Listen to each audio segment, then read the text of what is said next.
আসসালামু আলাইকুম রহমতুল্লাহি ওবরাকাতু। ইসলামী চ্যানেলে আপনাদের সকলকে স্বাগতম। গুরুত্বপূর্ণ একটি আলোচনা, ধৈর্য ধারণে অসুস্থতাও হতে পারে আল্লাহ তাআলার বড় একটি নিয়ামত। কারণ সুস্থতা আল্লাহর বড় একটি নিয়ামত। সুস্থ না থাকলে কোনো ভালো বা কল্যাণকর কাজ করা মানুষের পক্ষে সম্ভব হয় না।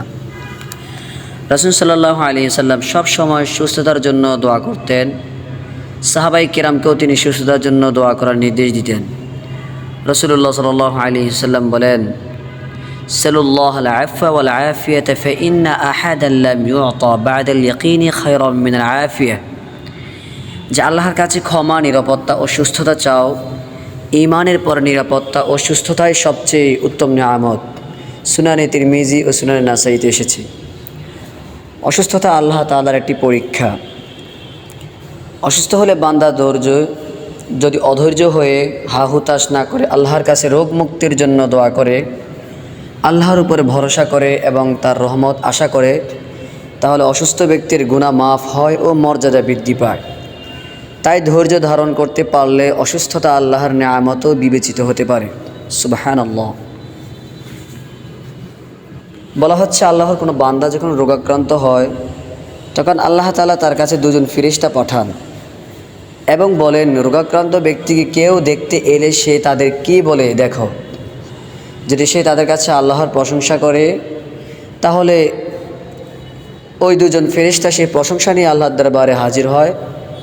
আল্লাহ তো সেই ব্যাপারে সবচেয়ে বেশি জানেনই।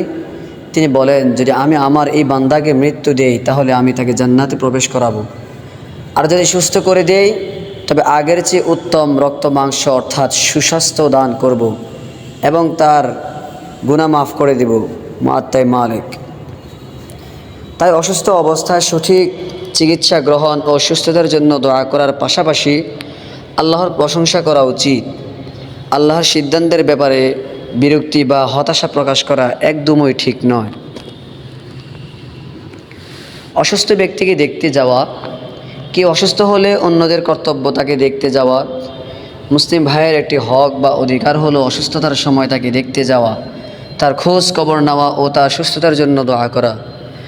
আল্লাহর হাবিব সাল্লাল্লাহু আলাইহি ওয়াসাল্লাম ইরশাদ করেন, হাক্কুল মুসলিমি আলাল মুসলিমি খামসুন, রাদ্দুস সালাম ওয়া ইয়াদাতুল মারিদ, ইত্তিবাউল জানাইজ ওয়া ইজাবাতুদ দাওয়া ওয়া তাশমিতুল আতিস।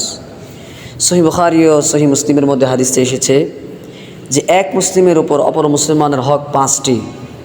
সালামের জবাব দেওয়া, অসুস্থ হলে দেখতে যাওয়া, তার জানাজার সঙ্গে যাওয়া, দাওয়াত কবুল করা এবং তার হাঁচির জবাব দেওয়া।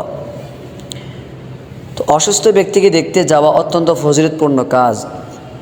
হযরতে আলী রাদিয়াল্লাহু তাআলা আনহু বলেন, কেউ বিকেলে কোনো অসুস্থ ব্যক্তিকে দেখতে গেলে 70,000 ফেরেশতা তার সাথে রওনা হয়। তারা তার জন্য ভোর হওয়া পর্যন্ত ক্ষমা চাইতে থাকে এবং তার জন্য জান্নাতে একটি বাগান তৈরি করা হয়। কেউ সকালে কোনো অসুস্থ ব্যক্তিকে দেখতে গেলে তার সাথেও 70,000 ফেরেশতা রওনা হয়। তারা সন্ধ্যা হওয়া পর্যন্ত তার জন্য ক্ষমা প্রার্থনা করতে থাকে এবং তাকেও জান্নাতে একটি বাগান দেওয়া হয়। সুনানে আবু দাউদ। সুবহানাল্লাহ। হযরত আবু হুরায়রা রাদিয়াল্লাহু তাআলা আনহু হইতে বর্ণিত একটি হাদিসে রাসূলুল্লাহ সাল্লাল্লাহু আলাইহি ওয়াসাল্লাম বলেন, মান আদা মারিদান আও যারা আখা লাহু ফিল্লাহি নাদাহু মুনাদিন ইন তিবতা ওয়া তাবা মামশাকা ওয়া তাবাওয়াতা মিনাল জান্নাতি মানজিলান। তো হাদিস শরীফের মধ্যে এসেছে, যে ব্যক্তি কোনো অসুস্থ ব্যক্তিকে দেখতে যায় বা আল্লাহর সন্তুষ্টির উদ্দেশ্যে তার কোনো দ্বীনী ভাইয়ের সঙ্গে সাক্ষাৎ করে, তাকে একজন ফেরেশতা ডেকে বলতে থাকেন, মঙ্গলময় তোমার জীবন, মঙ্গলময় তোমার এই পথ চলা, তুমি তো জান্নাতে তোমার আবাস নির্ধারণ করে নিলে। সুনানে তিরমিজি।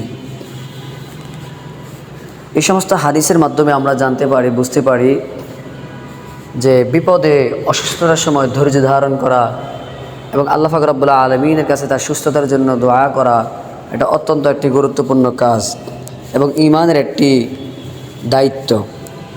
যে ব্যক্তি ঈমানে পরিপূর্ণ খাঁটি মুসলমান হিসেবে দাবি করতে চায়, সেই ব্যক্তির উচিত তার সর্বক্ষেত্রে আল্লাহ তাআলার কাছে ক্ষমা চাওয়া, আল্লাহ তাআলা সব সিদ্ধান্তের ব্যাপারে তিনি খুশি থাকা এবং এতে বেরাজ বা হাই হুতাশ না করা। এটা একজন মুমিনের জন্য কর্তব্য। তাই আমরা সবাই সবসময় চেষ্টা করব মহান রব্বে কারিমের সিদ্ধান্তের ব্যাপারে আমরা কখনো দ্বিমত প্রকাশ করব না। আমাদের যেই কোনো বিপদ আপদ সমস্যার সময় আমরা রব্বে কারিমের দরবারে ক্ষমা প্রার্থনা করব এবং তিনি সিদ্ধান্তের ব্যাপারে আমরা সচেষ্ট থাকবো ইনশাআল্লাহ। আল্লাহ পাক রব্বুল আলামিন আমাদেরকে এই হাদিসগুলো থেকে আমাদের বুঝ নিয়ে এবং আমাদের শিক্ষা নিয়ে জীবনকে উজ্জীবিত করার মতো তৌফিক দান করুক। ওয়া আখির দাওয়ানা আলহামদুলিল্লাহি রাব্বিল আলামিন। আসসালামু আলাইকুম ওয়া রাহমাতুল্লাহি ওয়া বারাকাতুহু।